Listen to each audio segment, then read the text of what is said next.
আমার মনে হইব যে এটা আরো 100-150 বছর গেল কিছু কি টেকনোলজি দিয়ে বানায় ওরা আল্লাহ জানে গেল 400-500 বছর পর্যন্ত কিছু হয় না এইগুলো দেখেন ভিতরে কিন্তু ঠান্ডা হ্যাঁ এই চুন দিয়ে পাবে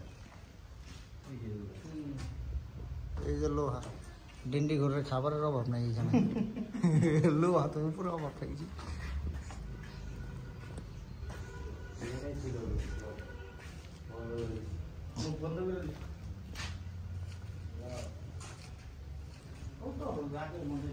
পুকুর কই এসব বাড়ির পাশে তো পুকুর থাকে বিশাল বিশাল মোটামুটি এই যে আইলা ঘর আগে তো এলাকার মতো পিলারের দরকার আছে এগুলো তো এটা কত ইঞ্চি হয় 40 ইঞ্চি ইটের ভাই খুব বেশি বছর আগে এগুলো সংস্কারের